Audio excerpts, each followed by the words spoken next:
Hi mga beshi, ngayong araw nga pala ay gabi. Samahan nyo nga pala ako mag-vlog. Syempre, hindi mawawala ang pagkain. Ito ang magpapalakas sa akin para mamaya.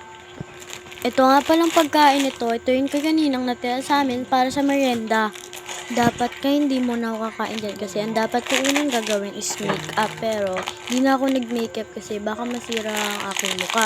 At ayun na nga, balik na tayo sa pagkain. At kinuha ko na nga pala ang gunting dyan. At pagkakuha ko ng gunting, syempre kakainin ko na yan. Bubuksan. At unang kagat, unang sarap. Kaya sabi ka na, At hindi ko na pala sa inyo pinakita ang pagkatapos kong kainin ito dahil hindi ko ito naubos. Kaya't kinuha ko na yung bag dyan at dapat magme-makeup ako kaso baka masira ang mukha ko. Kaya kinuha ko na lang ang pangkulot ng buhok. Syempre, nagsuklay muna ako. Tigas ng buhok ko, no?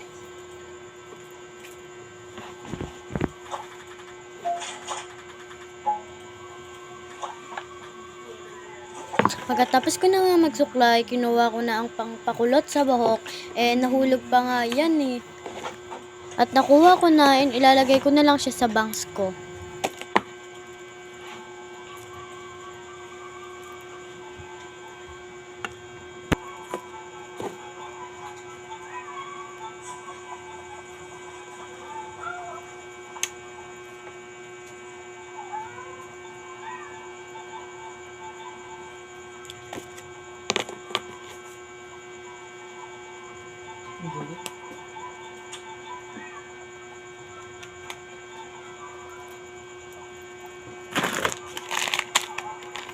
At habang pinapakulot ko yung buhok ko, syempre kumain muna ako na natira kong pagkain at napatulala pa nga ako dyan.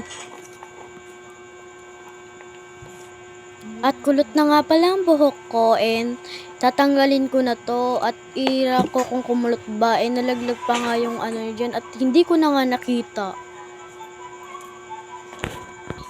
Di ko alam, nahulog lang yun, di na nagpakita. Ayan. Sinuklayan ko na nga pala ang buhok dyan para hindi naman siya magmukhang binagyo and tumingin pa nga ako sa ilalim baka nandyan na at hindi ko na talaga nakita. And pupunta na nga ako sa CR kasi magtutubrush na ako. Pero chinek ko muna sa lababo kung may tubig ka pero wala pang tubig. Kaya kinuha ko muna ang aking toothpaste and pupunta na ako sa CR. Pagpunta ko nga pala sa CR, sobrang daming mga nanonood sa akin dito. Parang mga sini.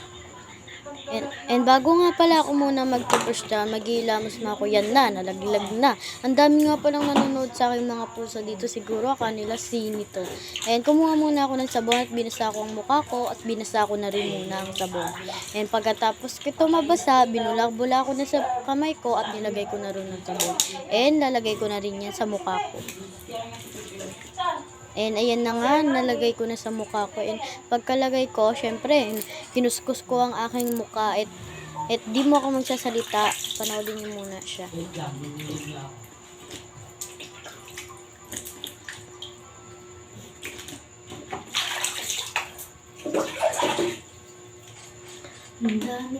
And magtutubrush na rin pala ako. Ang dami nga palang mga pusong gugulo dyan at may bulilit pang sumisilip. At napakanta pa nga ako dyan sa sobrang bango ng hininga ko. Charot!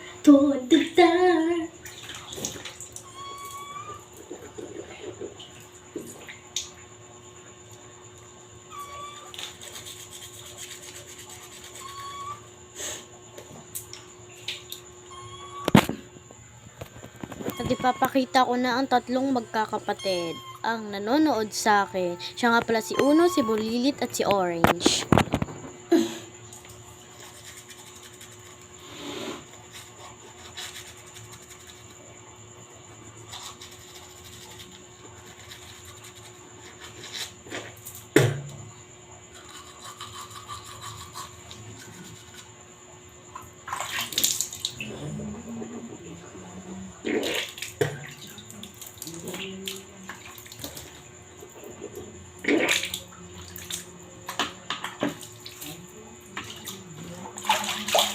At binigyan ko na rin pala ang mga tubig ng puso dyan kasi halata namang nauuhaw sila. Ano po naman ito, guys?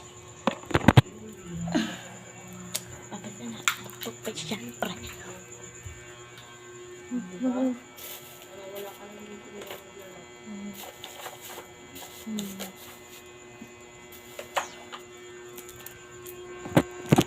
Siyempre, ano pang gagawin natin kung basa ang mukha natin? Siyempre, pupunasan!